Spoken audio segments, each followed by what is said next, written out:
Before we get this party started, I want to take a moment to give a big shout out to our newest Patreon, Jenny F.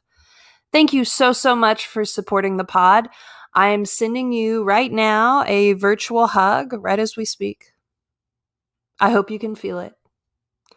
And if you too are interested in receiving your own virtual hug from me and a shout out on the show, please consider supporting us on Patreon. The link to that is in the show notes. And I hope you enjoy this upcoming episode.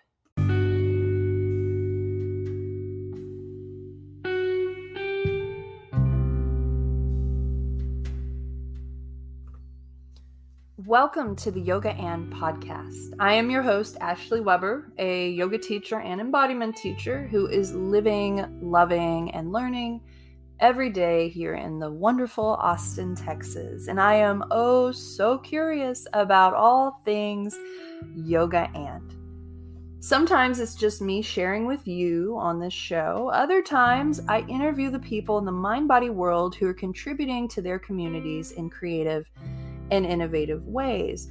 By the way, this podcast is a nod to all those people who are being of service in their communities. This show is about celebrating them.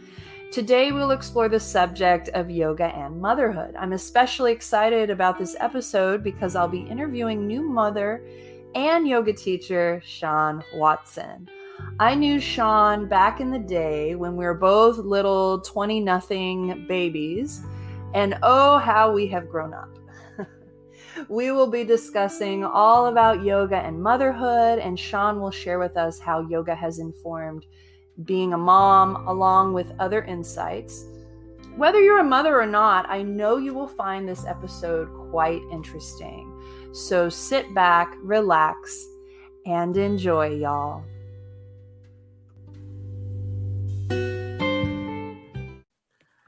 All right, joining us on today's episode is yoga teacher and mother, Sean Watson. Hey, Sean, how are you today? I'm good. How are you? I'm good. I'm so glad you're on. We go way back to another life. Yeah, truly. It seems like another. Galaxy Cafe is how we've met in Austin, and since then you've moved to Houston and you have a family now.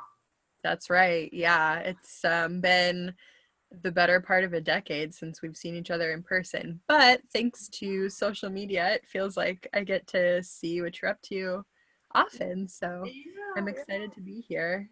Yeah. You were one of the first people I knew who was getting her yoga teacher training before I ever thought about it. And so I was just thinking about you the other day about how you kind of inspired that path, like maybe not realizing it. But so I just wanted to have you on here just to kind of see how you've been. And would you like to introduce yourself just a little bit more? Tell us who you are, what you're about. Sure. So, like you said, I'm Sean Watson. I've been teaching. So I'll back up. I've been practicing for what will be about 10 years this year. I was looking back and kind of thinking back to when I started like seriously practicing. I think I had been dabbling in it for a while, but since I really started practicing regularly, it has been about 10 years. So that is wild.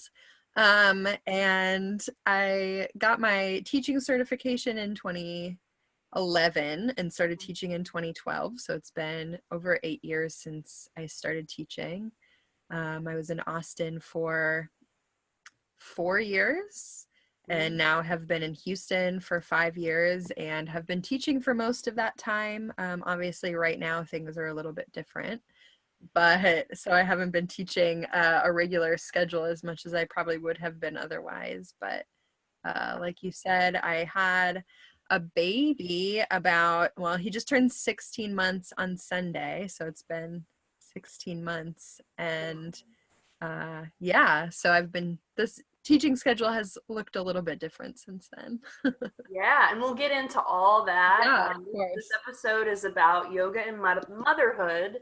I like to ask everyone on the show, what is your personal definition of yoga?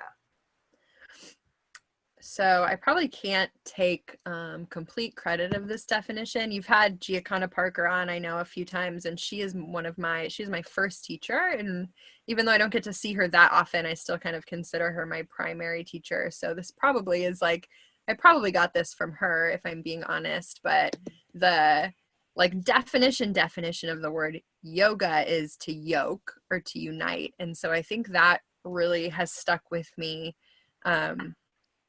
As I teach and think about what yoga and the practice is the purpose of it is to unite. So it's to unite within ourselves, our breath, our body, our spirit. It's to unite a community.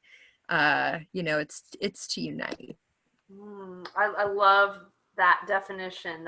And I love hearing people's different definitions. Every single person on the show has had a different definition, and it's all wonderful. So I love the unite part that you bring to that answer. So I'm also going to ask you, how would you describe being a new motherhood? What is that like? So the word that comes to mind when I think about motherhood and becoming a mother is transformation. It's just like any big change that you go through in your life, right? So whether it's changing a job or moving or any of the huge changes that we go through in our lives, it transforms us, it changes us, and there's just not really any escaping that. I love that. How has yoga cultivated tools in understanding what it means to become a mother or motherhood in general? One thing that I really remember from my first teacher training is how confronting it was. And I was only, I think back to it now, it's crazy, but I was only like 22, 23 when I took my teacher training. So really in that like part of your life where you're still figuring yourself out and figuring out who you are. And so I really became aware of a lot of things about myself, and some of them were positive and some of them I didn't love as much, and it was really confronting. And I found that motherhood and becoming a mother has been very much the same experience. Just really deepening my understanding of who I am as a person and the traits about myself that I maybe sort of push down and suppress, and the things about myself that are really strong and great too.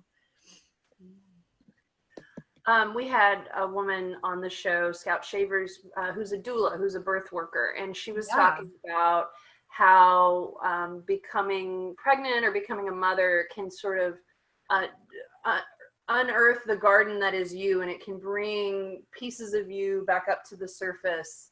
Would you feel like that's a fair description of becoming a mother? Yeah, that's a really great like visual. I love the way that she says that, but yeah, absolutely. Yeah.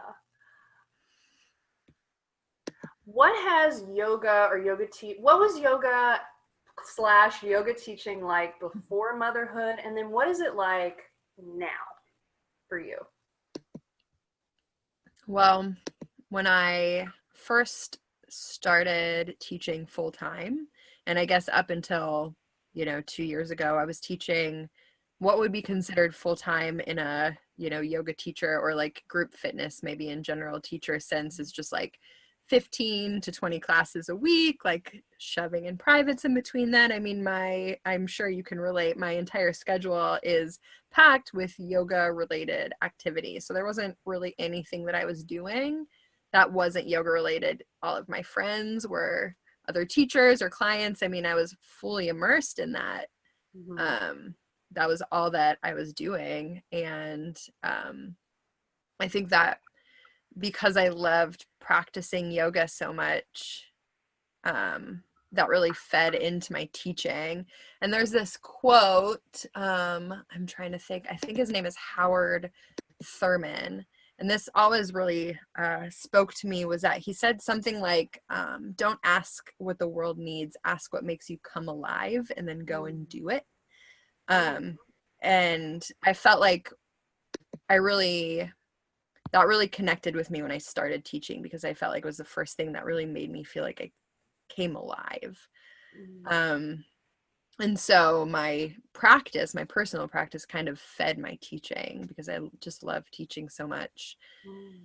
And then when I had my son, I mean, everything changed. My entire focus went from yoga and myself to having to take care of this tiny person. Huh. Um, and so that just, my focus completely changed and my practice completely changed. And it went from being a really physical, like power vinyasa practice to very like yin and restorative, because that was just what my body and my soul needed at Mm. that point, was to really just take care of myself. And my teaching sort of just became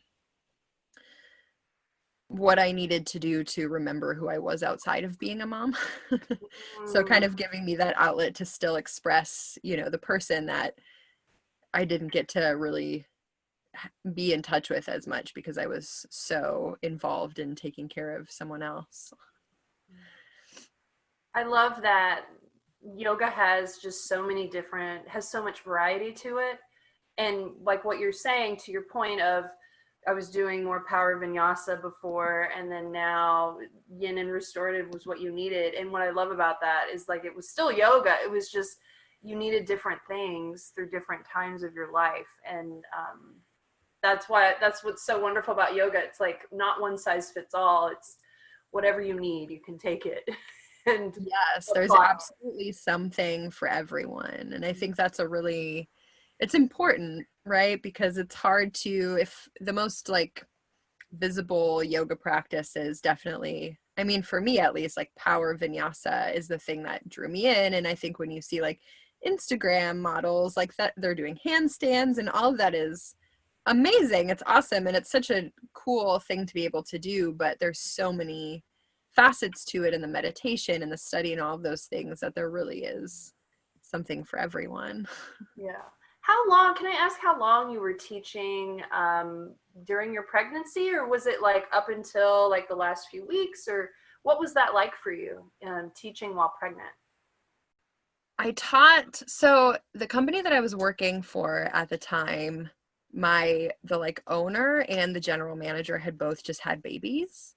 And so um they were really understanding and what I was going through and just everything that was happening in my life. And so they really encouraged me to like step back as much as I needed to. So I, like I said, was probably teaching 10 to 15 classes a week when I started, and then slowly just peeled back to 4 classes a week probably by the third trimester. Mm. And then they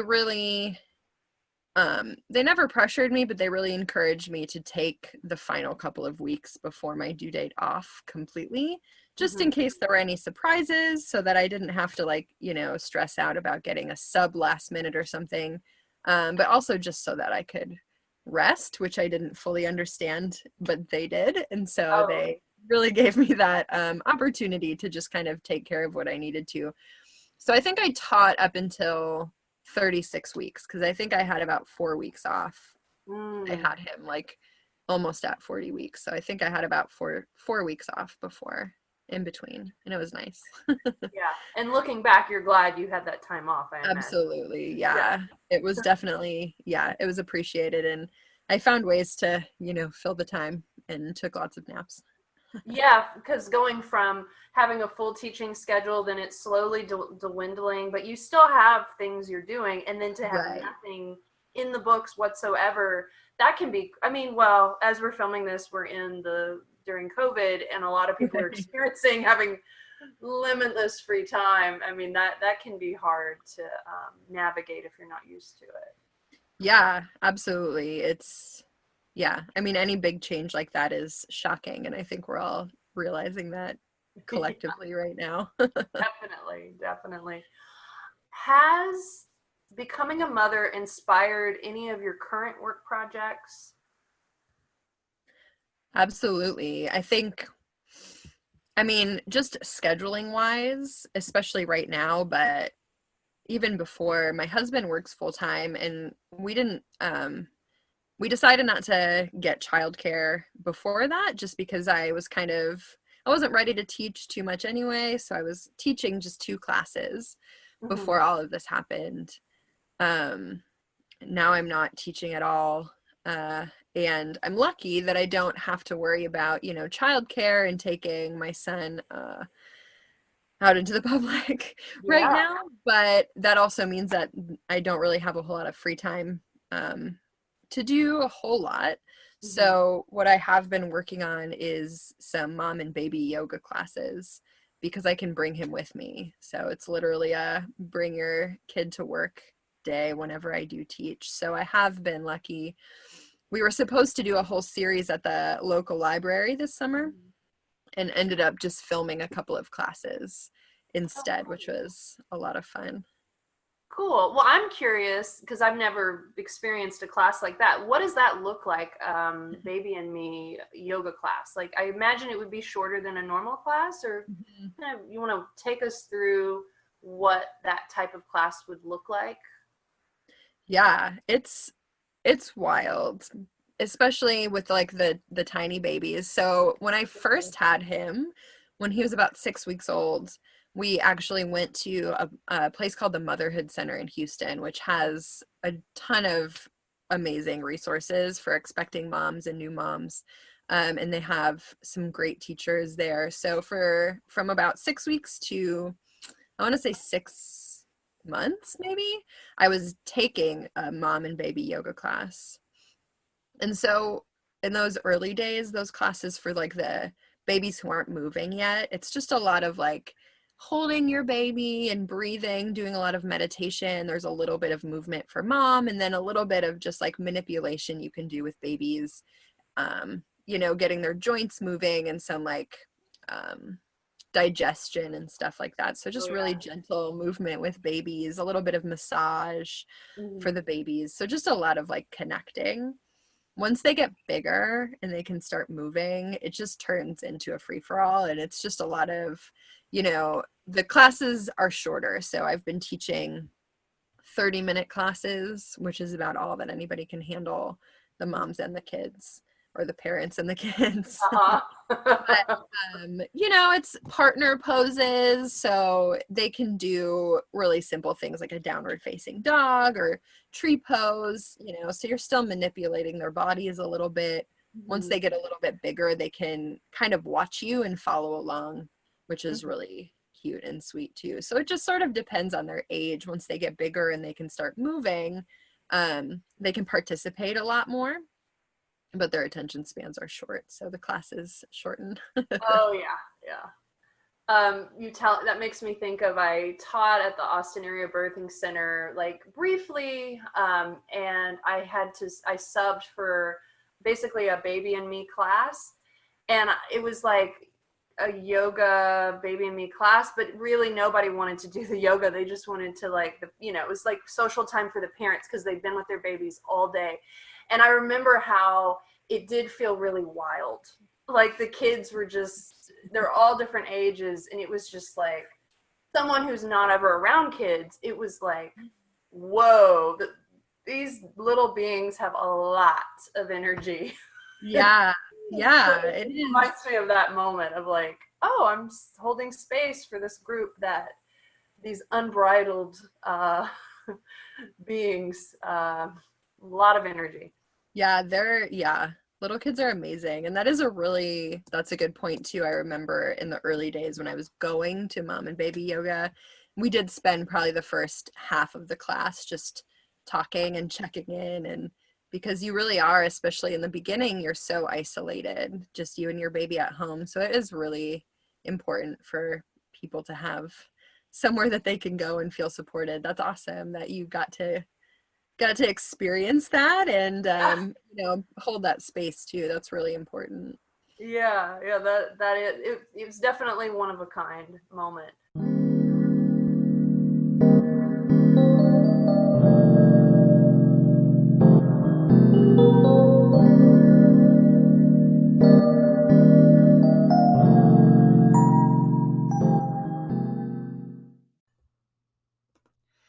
Hey, friends, since we are now in a major world shift, and it's even more important now than ever to support one another and stand up for what and who we believe in. And I wanted to have a section in each episode called a Spotlight Corner, and I wanted to highlight Black, Indigenous, people of color, LGBTQ plus communities, businesses, and organizations, specifically in those areas. And let me say, in no way is this a paid advertisement or a sponsorship. It's simply people and organizations who I think are awesome. And I would like to show my support in some way. And I hope to inspire you to support them as well. Somewhat recently, I had the wonderful Scout Shavers on the show. When you get a chance, check it out. It's episode 22, Yoga and Birth. Scout is a birth worker, a birth educator, a doula, a yoga teacher, and the founder of the organization Birth Wild Awake. This organization specifically supports Black, Indigenous, people of color, the doulas, as well as the families. The money is strictly used to provide educational scholarships to these doulas seeking mentorships and skill set to support these families. You may or may not already know, but systematic racism starts at birth. And I really believe in supporting this organization because there is such a need for more support in this particular area of the community. There's a couple of ways you can contribute to her organization. You can either give directly to Birth Wild Awake on Scout's website, scoutwildawake.com/donate. The link to that is in the show notes. There's a donate button that you can click on once you get there, or you can also buy her t-shirts on her website. I have a t-shirt and they are wonderful. They're soft, they fit well, and are high quality. They say on the front of them, Black birthing lives matter. I love mine. I wear it all the time. If you're able, please consider supporting Birth Wild Awake.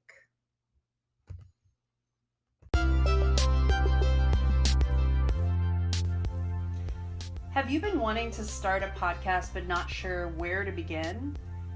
If you haven't heard about Anchor, it's the easiest way to make a podcast. I really love how easy it is to create. Let me explain. First of all, it's free. There's a creation tool that allows you to record and edit right from your phone or computer.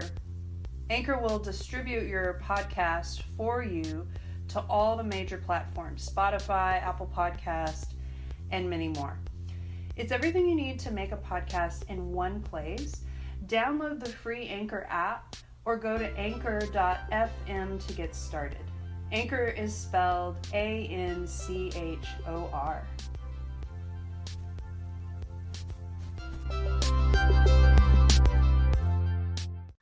What might you have wished you have known before you became a mother? Or what advice might you give someone who's thinking about becoming a mother? I think I like the cliche really is true that there just isn't like a whole lot that anybody can do to prepare you for it. But I know a lot of people, doing things like practicing yoga really help with giving birth, just preparing your body. So definitely having that practice, the meditation and, pranayama practice as well.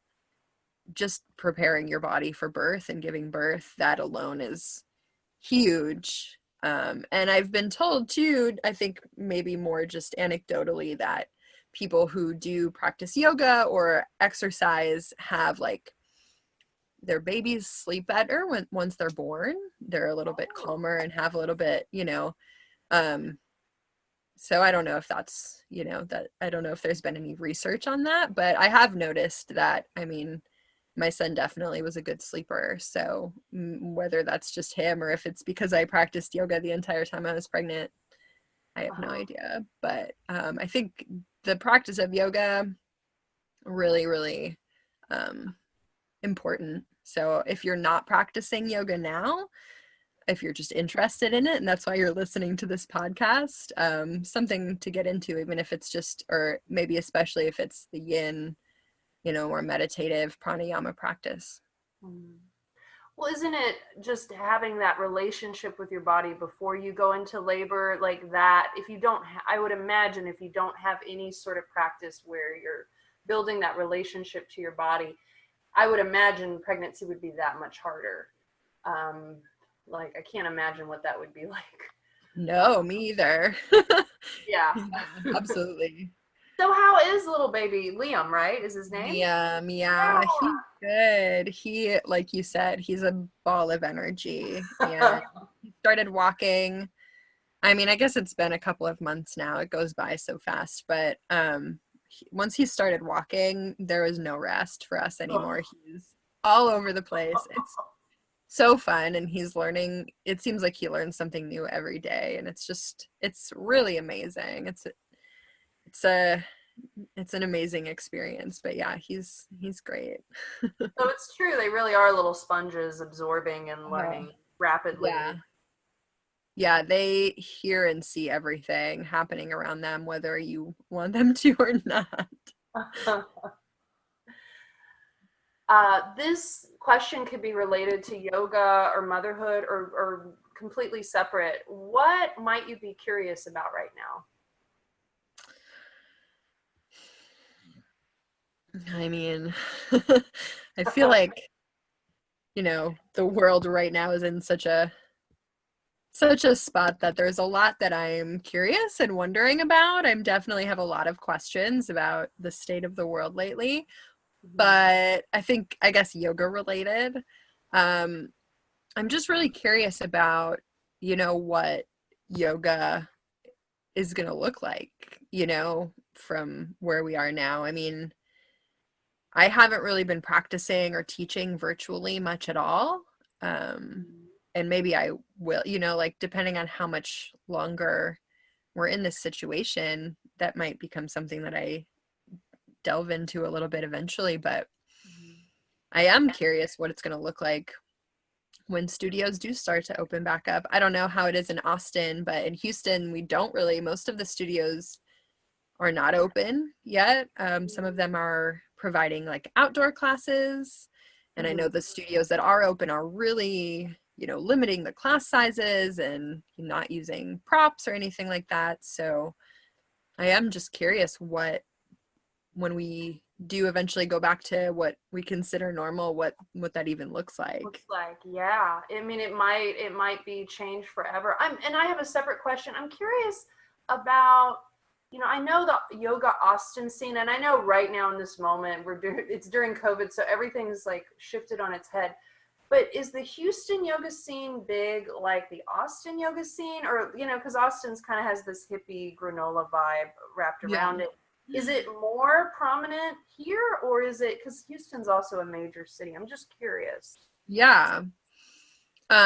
Even in the last 5 years that I've lived here, the yoga scene has really grown so much. Oh. I think probably in the last 10 years, Mm-hmm. but there was really only a handful of studios. I don't know if you've heard of Big Power Yoga is Yeah. probably the biggest studio, or they've been here the longest. And so that, like, if you've heard of yoga in Houston, that's probably the place that you've heard of or been to. And even 7 years ago, that might have been the only studio really that was around, which I know in Austin is definitely not the case. There's more yoga Yeah. studios there than you can count. But in the last 5 years, several really amazing studios have opened up.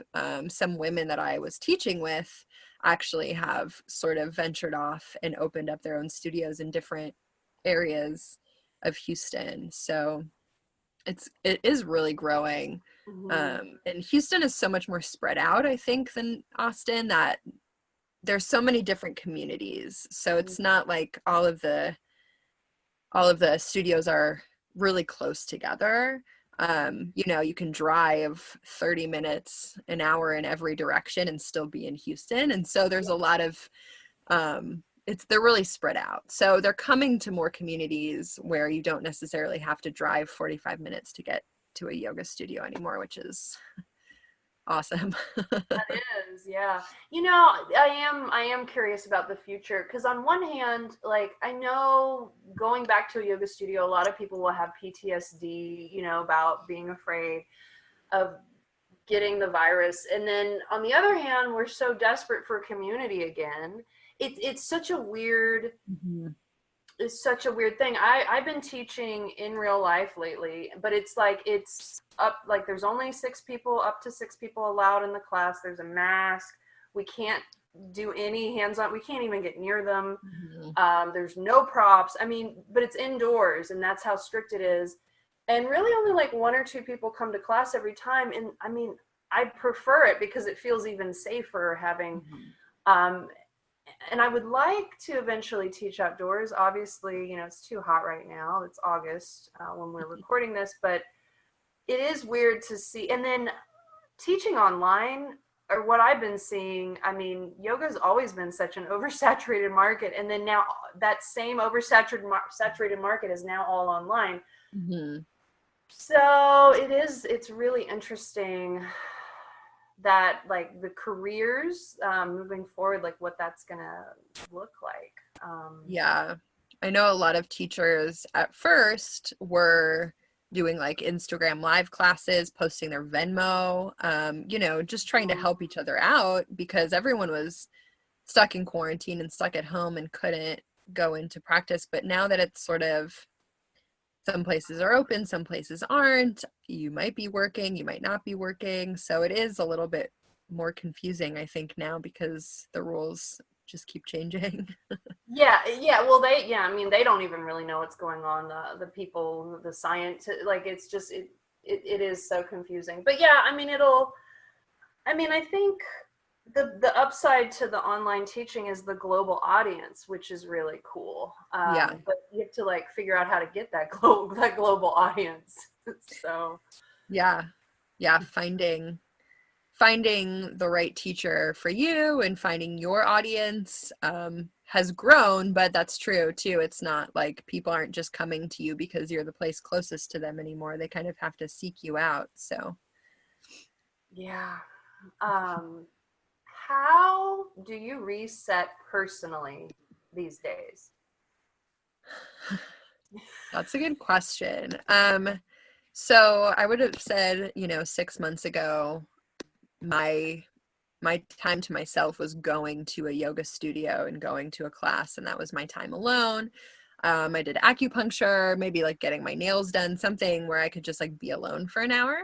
Mm-hmm. Um, and now, yeah, I mean, obviously that's not happening. So I found what's really important or what's really helping my mental health is just being outside. And it's hard because it's the middle of summer in Texas and it's hot, but it really makes a difference going for a walk, be just, sitting outside and reading a book or something, just connecting with some nature, getting some sun and moving your body a little bit has really just made a huge difference for me when we're feeling all cooped up inside together. Oh, I know. You're everything you're talking about, like the 6 months ago. I miss acupuncture so much. I miss being in a group class. I mean, we all do. Um, but yeah, any excuse to get out of the house and like get out and get some fresh air. I mean, I feel so off if I don't do that. I mean, sometimes I'll just drive in my car to the grocery store and get like one item. Yeah, I have all the groceries I need just so I'm out of the house. Because if I absolutely. don't get out of the house for some reason, it just, oh my God, like it feels like Groundhog's Day. Yeah. It's, ugh. I think that weirdly, I mean, because to be honest, I wasn't leaving the house a whole lot before this, just with having, I mean, Liam was only, no, no, no, 9 months old or whatever when this happened. So I was still with him a whole lot. So it is funny how the rest of the world is getting a little bit of a taste of what it's like to have like a baby, you not leaving the house, you're finding any excuse to go out for an hour by yourself just to like leave the house. I mean, it's really honestly like everyone is getting a little bit of a taste. If you're ever curious about what it's like to be in that first year with a newborn, like Yeah, we pretty all. accurate. Yeah. Were you a homebody before you got pregnant, or were you more out there, just extrovert? Like, what was it like for you? I definitely am more of a homebody, and I think Okay. especially like because my husband is as well, and so like we definitely stay home. And Hmm. now, I mean, I'm 32, so like 10 years ago, I was, maybe not that way, but as I've gotten older, I definitely, just appreciate the time with people that I just really want to be with and don't Hmm. necessarily need to just be out all of the time anyway. So that was, I mean, I didn't, I wasn't ready to have a baby probably before 2 years ago, just because I wasn't really ready to be in that like nesting, or that's how I maybe like realized that I was ready for to start a family, was just because I was more in that like nesting phase. I was like, okay, I'm happy to just be at home. I don't need so many external things anymore. So Hmm. it was a natural um process, I guess. Very cool. What are three things about you people may or may not know? Hold on, let me rephrase this. What are these are my own questions that I'm reading wrong. What are three things about you people may not know and might be surprised to learn about you? I guess depending on, who you are, if you've never met me before, or even I guess in the last 5 years in Houston, maybe wouldn't know this about me, but I grew up in Wisconsin. I've only been in Texas. Well, I say only, but it's been 10 years this year since I've been in Texas. So that's crazy. But I did grow up in Wisconsin. I went to a small, so that's one thing. I went to a small liberal arts college called Ripon College, uh, and got my bachelor's degree in psychology. Oh, okay. And I've never heard of this college. yeah, no, no one has. You wouldn't unless you lived in like south eastern Wisconsin. It's very small. Very specific, southeastern Wisconsin. Yeah. Yep. Um And before I sort of went down the path of getting my teaching certification, I was sort of down the path of social work. I did an internship at Health and Human Services my senior year of college. And then when I moved down here, I was working at an emergency youth shelter and counseling uh, center. Wow. And then was burning out already, and it hadn't even been a year since I graduated from college, and so sort of decided to try um, yoga instead. But yeah. So how did that how did that shift? Like what was about going on in that internship, which does sound really intense? How did you make the switch to I want to now pursue yoga? When I moved to Texas, Mm-hmm. I started going to yoga with my mom. Mm. Um, and it was sort of an outlet, I guess, honestly, at that point, because the work that I was doing was so stressful. And she thought maybe it would be helpful. She really liked yoga. So I started going with her and just really fell in love with the practice.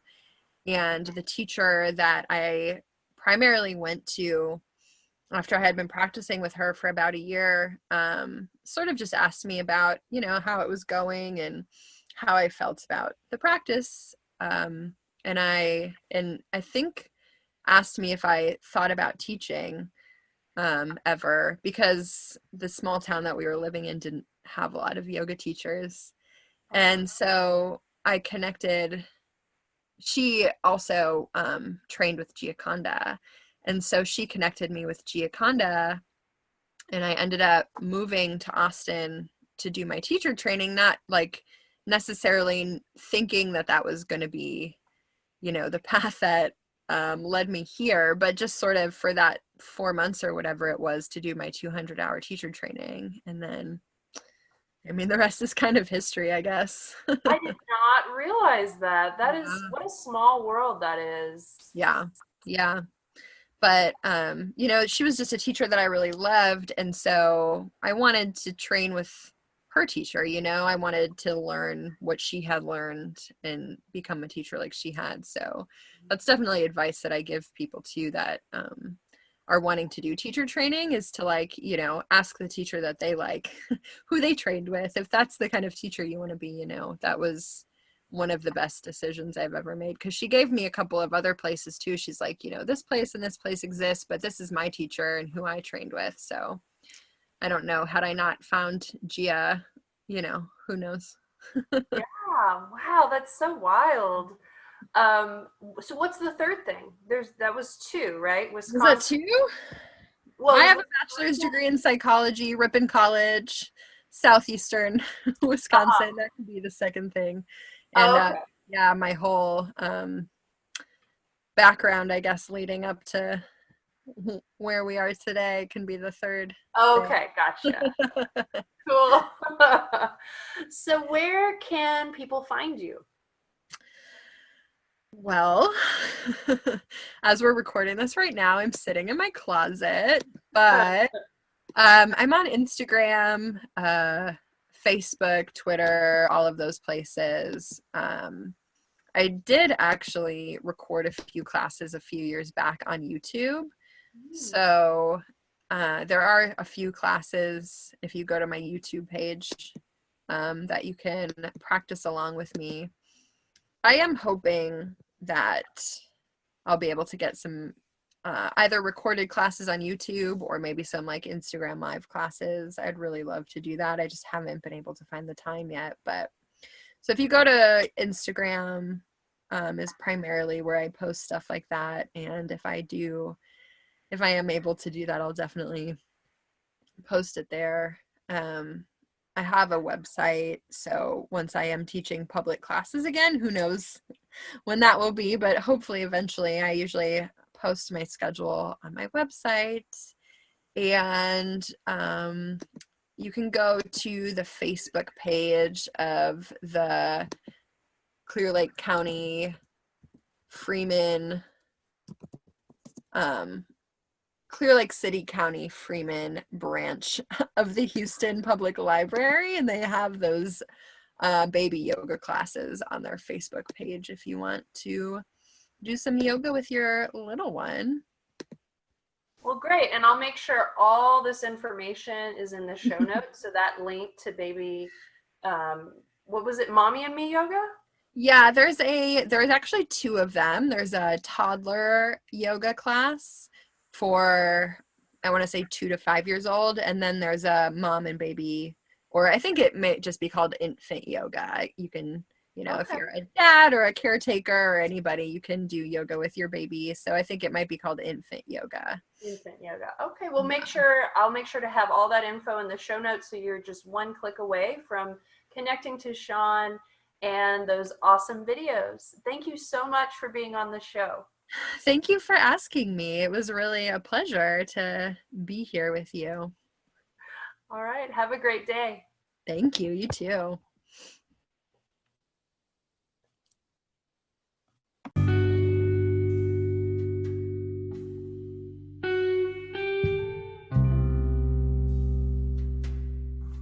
I hope you enjoyed today's episode about yoga and motherhood with the knowledgeable Sean Watson. And if you would like to connect with Sean, her contact info is linked down in the show notes. If you liked what you heard, please share with your friends. If you would like for us to keep going, please hit that subscribe button. Please consider joining our Patreon. There are great member perks such as shout outs on the show. We send you podcast stickers and a love note and so much more. You can find out more info about that in our show notes as well. If you would like to help the podcast, please leave us a review wherever you listen to our podcast. If you would like to connect with us further, our email is yogaandpodcast@gmail.com. The and is spelled out, YOGAAND, podcast@gmail. Please follow us on Instagram at Yoga and Podcast and let us know if you have any requests for future episode topics. We now have merch such as coffee mugs, tote bags, t-shirts, and more designed by yours truly. You can check that out on my website at ashleyweberyoga.com/podcast. Remember, this podcast is for everyone. If you are a human living on planet Earth, you might benefit from listening to Yoga and Podcast. See you next week.